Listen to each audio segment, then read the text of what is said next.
Estos son los hombres gordos y bien alimentados que dicen liderar a un pueblo y un movimiento de resistencia. Esta es la población que dicen defender. Ellos están muy lejos del caos donde vive su gente.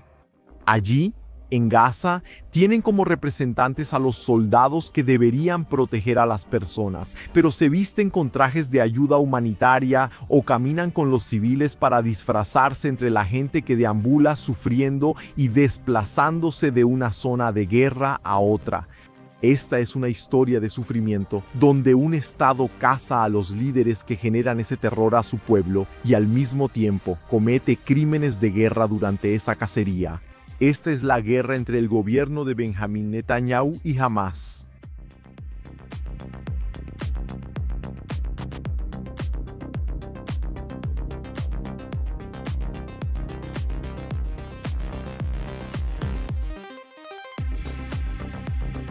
El ataque terrorista del 7 de octubre de 2023 abrió las puertas del infierno en Medio Oriente. Lo que ya era una región donde la guerra florecía en tierras desérticas, se transformó en un campo fértil para las batallas, entrando en la lista de los conflictos más sangrientos del siglo XXI. Más de 1000 israelíes murieron el 7 de octubre, incluyendo familias enteras que fueron asesinadas por sorpresa o secuestradas violentamente y llevadas a zonas de guerra donde serían torturadas y asesinadas. Incluso bebés arrancados de los cadáveres de sus padres fueron exhibidos y llevados a ese infierno. Al ver eso, hombres obesos rodeados de opulencia rezaron juntos en agradecimiento por ese día. Esos mismos hombres movieron millones de dólares, prepararon túneles para ellos mismos. Mientras tanto, verían a sus padres, madres, hermanos y hermanas siendo censurados, marcados por bombardeos. Casas serían destruidas, miles morirían, mientras los llamados soldados de Hamás hacían propaganda diciendo que luchaban por los muertos. En una guerra que sabían que sucedería y cómo sería. Pero ¿en qué momento usaron sus millones para preparar protección para su población? Los atacantes no estaban exentos. El gobierno de Benjamín Netanyahu no tenía planes claros. Los rehenes murieron, probablemente muchos de ellos durante los propios ataques israelíes, algunos incluso por disparos de los soldados después de ser confundidos con enemigos. Niños fueron alcanzados y el hambre aumentó. El miedo a las bombas se volvió rutina, causando estragos incluso después de las advertencias previas. Partes enteras de Gaza literalmente se vinieron abajo cuando los israelíes demolieron edificios usados por Hamás para el combate. Lo mismo ocurrió cuando los túneles construidos en zonas civiles también fueron destruidos. Obviamente, muchos dirían que era mentira, pero los propios videos de Hamás mostraron a sus hombres saliendo de túneles en esas áreas.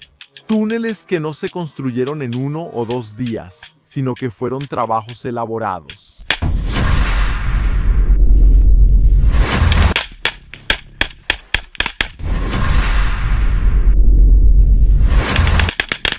Así, la guerra se intensificó y los israelíes continuaron en la lucha, matando a hombres de Hamás, pero también dejando que la muerte violenta posara sus manos ardientes sobre tantos inocentes. Las acciones y crímenes de guerra israelíes fueron explotados como propaganda por el principal portavoz de guerra de Hamás, Abu Obaida. Con el rostro cubierto por el tradicional pañuelo palestino rojo y blanco, él denunciaba los crímenes de Israel sin jamás hablar. Se preguntaba por qué tantos recursos financieros no habían sido invertidos en la protección de su propia población o en la preparación para la guerra que vendría después del 7 de octubre. La primera aparición pública de Abu Obaida ocurrió el 25 de junio de 2006 cuando grupos armados, entre ellos Hamás, atacaron un puesto militar israelí cerca de la frontera con Gaza. Desde entonces, su figura simbolizó la retórica militar del grupo. En mayo de 2022, después de declaraciones israelíes pidiendo el asesinato del líder de Hamás, Yahya Sinwar, en respuesta a una serie de atentados palestinos contra civiles israelíes. Obaida afirmó que si el enemigo y su liderazgo fracasado alcanzaban a Sinwar, habría un terremoto regional y una respuesta sin precedentes. Sin embargo, cuando Sinwar fue asesinado en 2024 no ocurrió ningún terremoto en Medio Oriente. En octubre de 2023, en las primeras etapas de la guerra en Gaza, Abu Obaida declaró que jamás ejecutaría a un rehén civil cada vez que Israel atacara residencias en Gaza, sin previo aviso. A pesar de la muerte sucesiva de varios líderes de Hamás, la voz de Obaida seguía resonando en la franja de Gaza. Sin embargo, Israel seguía empeñado en cazarlo, al igual que a tantos otros integrantes de su lista de objetivos.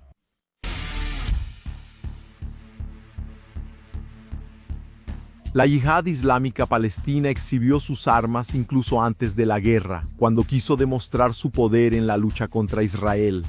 Lanzaron cohetes contra territorio israelí en 2022 para protestar por la muerte de uno de sus líderes, Khalid Mansur, alcanzado por las fuerzas de defensa de Israel.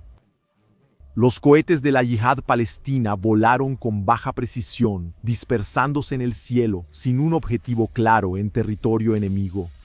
La Yihad Palestina era uno de los principales grupos militantes palestinos, reconocida como la segunda fuerza armada más grande en la Franja de Gaza, solo detrás de Hamás. La organización estaba liderada por Ziad al-Naqalar, cuya residencia era objeto de especulaciones, siendo señalada por analistas como ubicada en Líbano o en Damasco, Siria. Uno de los hombres responsables de la producción de armas de la Yihad Palestina era Muhammad al-Biok. Gracias a su trabajo, lo que produjo fue utilizado por los combatientes de la organización entre los edificios de Gaza para atacar a los tanques israelíes. Los RPGs eran de las armas más comunes, pues los cohetes, aunque aún se usaban, tenían menos utilidad en las estrategias de Hamás y la Yihad en Gaza. Sin contar que esos cohetes mataron varias veces a civiles palestinos al fallar. Los morteros, lanzados por hombres enmascarados, vestidos con su ropa civil, también fueron disparados contra los soldados enemigos. Al-Biok sobrevivió durante los 3 años de guerra, hasta que el Shin Bet lo encontró escondido en Gaza. Fue eliminado en julio de 2025. Ese fue un mes agotador para la Yihad Islámica Palestina y principalmente para Hamás. Los bombarderos israelíes estaban cada vez más activos. En junio y julio de ese año, varios líderes con importancia regional en los combates o en áreas técnicas de Hamás fueron alcanzados por el fuego israelí. Fueron cayendo uno tras otro. Entre los muertos estaban Muhammad Abu al-Awad, responsable del proyecto de misiles de precisión y jefe de producción y control técnico de Hamás, y Bilal Abu Tishjah, comandante involucrado en la fabricación de armas. También perdieron la vida Taysir Sharim, igualmente comandante de sección en el área de armamento, y Mander Salmi, señalado como uno de los principales impulsores del desarrollo militar del grupo. En Gaza, la ofensiva también eliminó a Bilal Salim y Ahmed Abu Shalama, ambos jefes de equipos de inteligencia militar, siendo este último también comandante de escuadrón. En la misma ola de muertes, Mustafa Dabash, subdirector del departamento de la sede de producción de armas de Hamás, fue asesinado, al igual que Mustafa Rabia Sahwil, involucrado en la transferencia de fondos destinados a las actividades del grupo. Esta cadena de muertes, concentrada en pocos días, golpeó duramente sectores estratégicos de Hamás y la Yihad Islámica, afectando desde la inteligencia hasta la logística financiera y la ingeniería bélica. Está claro que Hamás reaccionó a pesar de sus fuerzas disminuidas después de tantas ofensivas israelíes. Todavía tenían la estrategia viva de escabullirse entre las ruinas para encontrar los tanques Merkava y los vehículos de transporte de tropas estacionados en algún punto de Gaza. Los gatillos de los lanzacohetes antitanque fueron accionados contra los blindados inmóviles, destruyendo o dañando algunos cuando su sistema de defensa fallaba. Tenían una buena planificación, conociendo la estrategia de las fuerzas de defensa de Israel. Después de saber dónde estaban detenidos los blindados, buscaban la salida de los túneles más cercanos. Desde ahí, con los explosivos en mano, esperaban el momento adecuado. Cuando ningún soldado enemigo estaba mirando, uno de los combatientes de Hamás se levantó y corrió hacia el blindado. Tuvo tiempo de soltar el explosivo por la escotilla abierta y huir bajo fuego de cobertura, mientras escuchaba la detonación amortiguada dentro del tanque. Al menos 3 soldados israelíes murieron ese día. El movimiento rápido de Hamás por los túneles era difícil de identificar, incluso en áreas civiles donde los israelíes habían derribado los edificios. Los túneles seguían ahí, llenos de pasadizos, por donde los explosivos pesados eran levantados para ser llevados hasta los blindados. Los soldados muchas veces ni siquiera se daban cuenta de ese movimiento.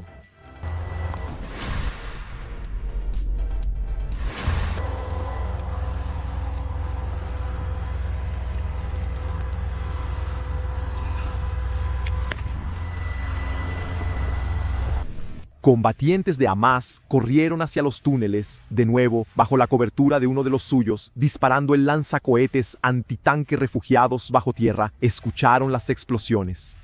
Ellos mismos grabaron cómo salieron de debajo de estructuras civiles, cargando sus RPGs para posicionarse entre los escombros, desde donde apuntaron tranquilamente a los equipos israelíes antes de correr bajo tierra, de nuevo. Los túneles eran una estrategia eficiente, estructuras que sumadas contaban con muchos kilómetros bajo el terreno arenoso de Gaza. Se gastaron millones en túneles que serpenteaban bajo tierra, pero esas estructuras solo protegerían a los combatientes de Hamás. Túneles, por cierto, que muchos sabían que estaban siendo construidos, incluso las Naciones Unidas, a costa de la vida y trabajo infantil. Niños que veían drogas siendo manipuladas, traficadas en esos ambientes cerrados, y que con sus manos pequeñas y callosas llevaban a la boca las pastillas para soportar el trabajo. Todo eso para después solo tener acceso a esos túneles si tenían los rifles en las manos. Túneles que podrían ser búnkeres para proteger a la población de la guerra que vendría, pero jamás no estaba tan dispuesto a proteger como lo estaba a luchar. Los israelíes respondieron a eso con su propio fuego.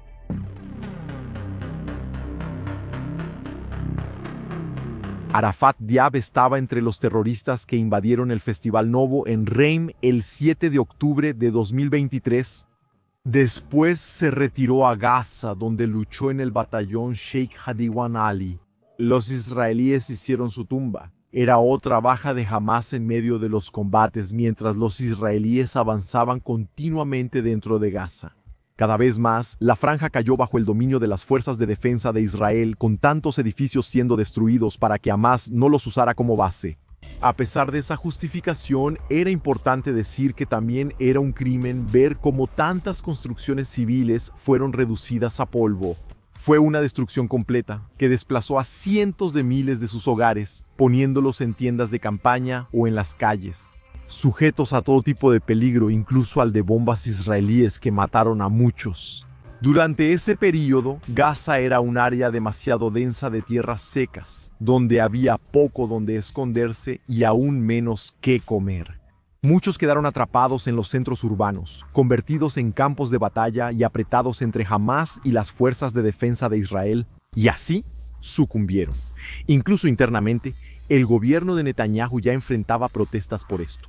Era de esperarse que Hamás, como un grupo terrorista que tenía la guerra y la muerte en los documentos de su constitución, no se preocupara por su propia población.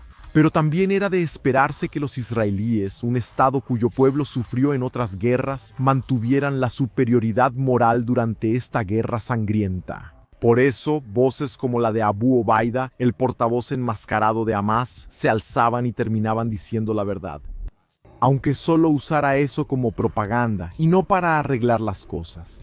La voz escondida bajo el pañuelo gritaba su propaganda de guerra, aprovechándose de la muerte de inocentes para propagar odio sin ofrecerles protección en sus túneles.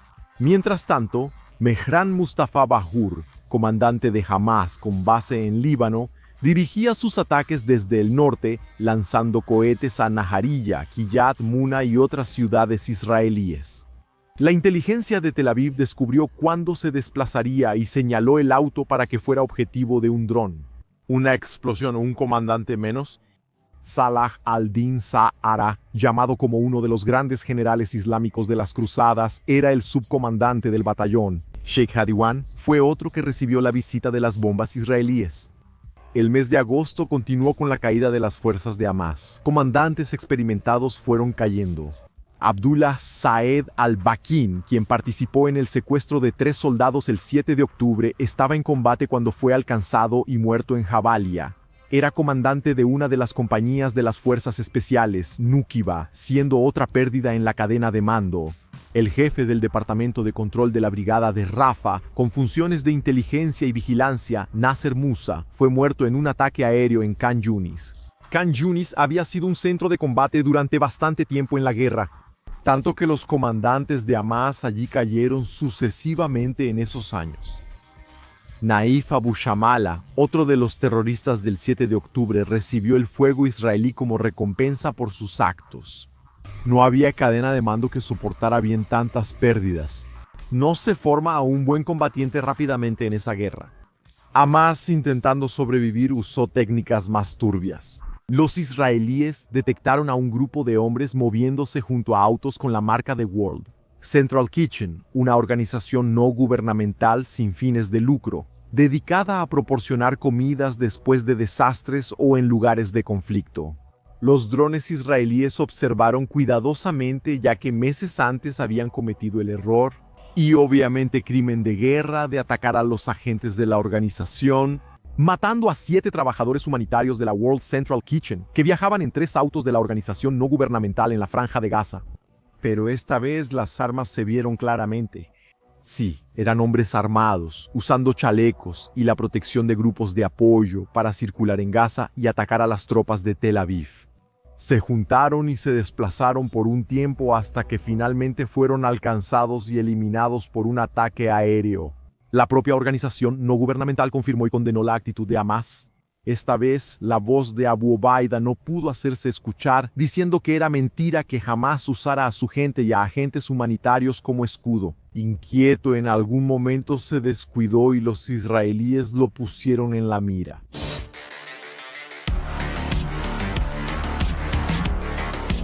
Hamas continuó con sus trampas para los blindados israelíes. Cavaron profundo en la arena de Gaza, en lugares por donde transitaban los tanques enemigos. Después, instalaron sus cámaras, esperando ver la destrucción de otro blindado en el campo de batalla de Gaza. No siempre tenían esa suerte. Cuando eran vistos por los drones israelíes, era cuestión de tiempo para que un ataque aéreo terminara con sus actividades. Los lanzamientos de morteros también tenían sus riesgos. Hamas usaba estos proyectiles con frecuencia en la Franja de Gaza. Era una forma eficiente de lanzar explosivos tras recibir información de los exploradores sobre posiciones israelíes. Pero los más pesados eran lanzados desde áreas más abiertas, pudiendo convertirse en blanco de drones. Algunos de esos lanzadores de morteros y lanzadores de cohetes incluso estaban cerca de edificios aún intactos en la zona urbana, lo que contribuyó a la destrucción de viviendas. El hambre acompañó todo esto. Camiones de ayuda humanitaria eran saqueados en medio de tanta desesperación. A veces los israelíes fueron acusados de disparar contra palestinos que intentaban conseguir esa comida, causando muertes por los disparos o cuando las personas eran pisoteadas al correr durante el pánico.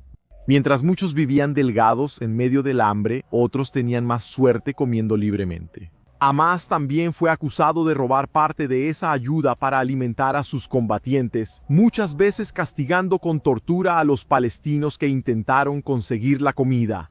Las discusiones sobre el hambre en Gaza se volvieron cada vez más intensas, con acusaciones de todos lados, sin una solución definitiva.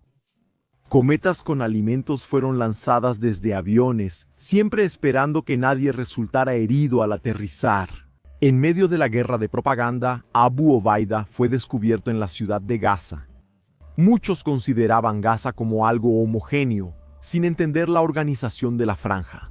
La ciudad de Gaza fue la ciudad más poblada de la franja, hasta que la guerra provocó el desplazamiento de la mayor parte de la población. El vocero de Hamas se estaba escondiendo ahí, más precisamente en el vecindario de Himal, cuando el Shin Bet obtuvo información sobre su paradero. El departamento era usado como consultorio rodopológico. Incluso estando en guerra durante 3 años y siendo el objetivo buscado, Abu Obaida eligió mantener a la familia cerca y correr el riesgo. Los israelíes sabían eso cuando lanzaron los ataques aéreos contra el edificio en el que él estaba. 5 misiles impactaron el segundo y tercer piso de un edificio residencial de 6 plantas. En medio del humo y los escombros, cientos de miles de dólares volaron por el aire, esparciéndose por las calles en medio del caos. Grandes sumas fueron saqueadas antes de ser recuperadas más tarde por Hamás. Al menos 11 personas murieron, incluida la esposa de Obaida y sus hijos. Otras 20 personas resultaron heridas. Niños heridos, con el rostro cubierto de sangre, lloraban desesperados mientras la gente corría en todas direcciones como si el mundo se hubiera acabado. La muerte de Obaida era un ejemplo de la guerra en Gaza. Las decisiones de los líderes cobraron la vida de inocentes. Abu Obaida decidió esconderse en la ciudad de Gaza, donde los israelíes aún no habían entrado, en un lugar que era un consultorio dental. Y aún con su familia, a pesar de ser uno de los principales objetivos de sus enemigos, él y otros líderes de Hamás optaron por no construir búnkeres para proteger a niños y mujeres. ¿Prefirieron túneles para prepararse para la guerra después del 7 de octubre? Claro que también hay que pensar en la culpa de los israelíes. Los israelíes sabían quién estaba con él y atacaron repetidamente el edificio, aún así buscando a su objetivo, matando niños y mujeres. La muerte seguiría rondando en Gaza. Había rehenes israelíes repartidos por la franja.